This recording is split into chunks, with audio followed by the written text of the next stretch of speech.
안녕하세요. 복 있는 사람이 즐기는 OQT 오늘의 큐티입니다. 오늘 함께 묵상할 말씀은 역대하 26장 16절에서 23절까지의 말씀입니다.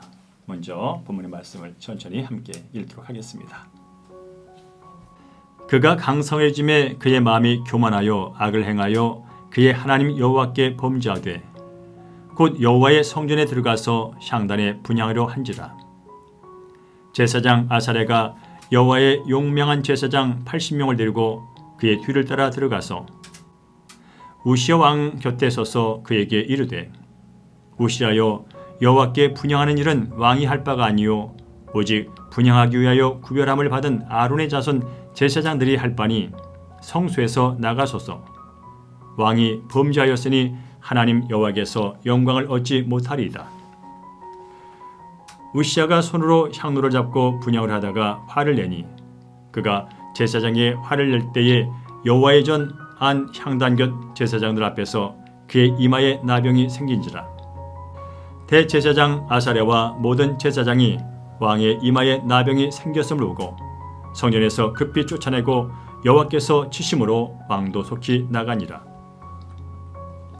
우시야 왕이 죽는 날까지 나병 환자가 되었고 나병 환자가 되매 여호와의 전에서 끊어져 별궁에 살았으므로 그의 아들 요담이 왕궁을 관리하며 백성을 다스렸더라. 우시야의 남은 시종 행적은 아모스의 아들 선지자 이사야가 기록하였더라. 우시야가 그의 조상들과 함께 누움에 그는 나병 환자라 하여 왕들의 묘실에 접한 땅 곧 그의 조상들의 곁에 장사하니라. 그의 아들 요담이 대신하여 왕이 되니라. 아멘. 네, 본문의 말씀을 다시 한번 서너 번 집중해서 읽으시면서 성령께 주시는 하나님의 말씀을 듣는 시간 갖도록 하겠습니다. 본문에 나타난 하나님은 어떤 분이신지 회개할 점이나 피할 죄, 새롭게 깨달은 사실이나 받은 은혜, 그리고 꼭 붙잡을 약속의 말씀 확인하시고요. 삶 가운데 실천하고 적용할 말씀 적어주셨다가 순종하시기 바랍니다. 이제 화면을 잠시 정지하시고요. 묵상이 끝나면 시작하시면 되겠습니다.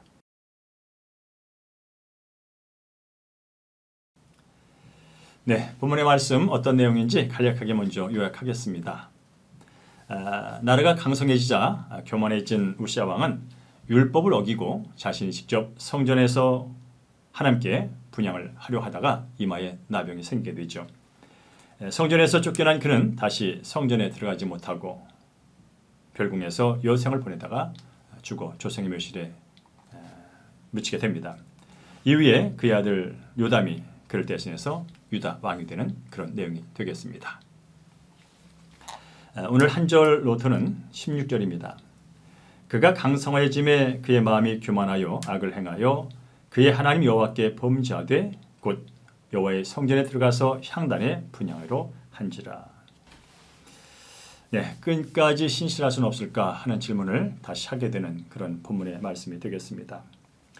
하나님의 도우심으로 우시야 왕은 큰 성공을 거뒀습니다. 나라의 성읍은 견고해졌고요. 경제는 풍성해졌고요. 또 군대는 체계를 갖추고 막강한 군사력을 보유하게 됐습니다.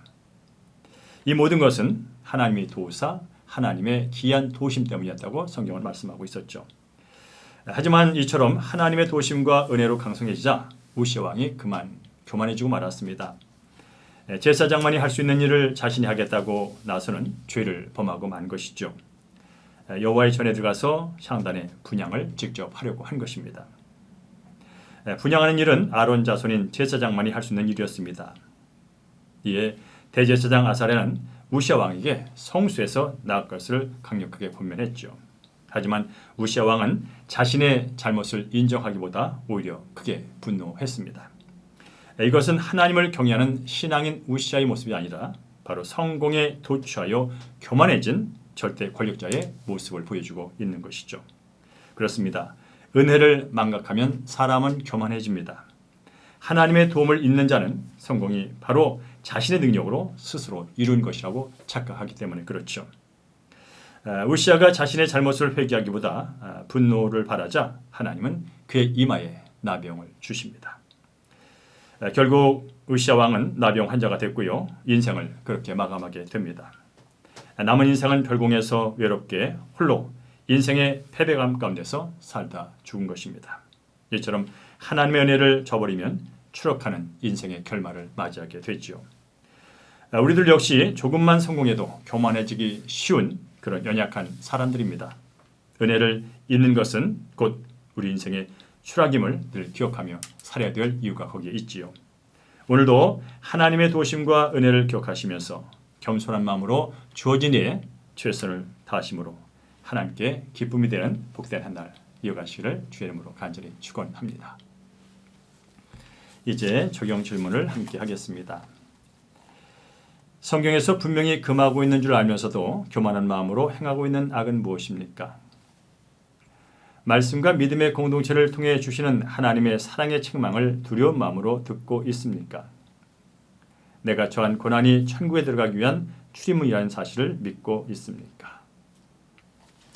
네, 이제 오늘도 오늘 말씀 가운데 깨닫고 또 삶 가운데 적용하려고 해놓으신 것 꼭 실천하시기 바랍니다.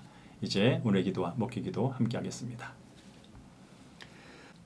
환경이 편해지면 금세 교만해져서 하나님의 말씀에 귀 기울이지 않는 죄인임을 고백하오니 불쌍히 여겨 주옵소서. 경고의 말씀을 주실 때 저희 죄를 깨달아 악행을 그치게 하옵소서. 이 땅에서 수치와 고난을 겪게 해서라도 저를 아버지 품으로 돌아가게 하시려는 하나님의 애끓는 사랑을 알게 하여 주옵소서. 참으로 좋으신 아버지 하나님, 지금까지 하나님의 은혜를 잊고 성령님을 근식케 한 모든 죄를 회개하오니 용서하여 주옵소서. 주님 앞에 서는 그날까지 거룩하게 하나님만 바라보며 승리하기를 원하오니 인도하여 주옵소서. 좀 남보다 가졌다고, 좀 남보다 배웠다고, 좀 남보다 성공했다고 교만하지 않게 하시고 모든 것이 하나님의 은혜임을 고백하며 감사하며 살 수 있도록 인도하여 주시옵소서. 우리의 모든 삶도 하나님의 은혜인 것을 믿사오니 말씀 안에서 승리하도록 축복하여 주옵소서. 이 모든 말씀 우리 주 예수의 이름으로 기도합니다. 아멘. 네, 이제 오늘은 특별히 지금까지 하나님께서 베푸신 은혜를 기억하시면서 감사의 기도를 이어갔으면 좋겠습니다. 오늘도 주 안에서 승리하시기 바랍니다.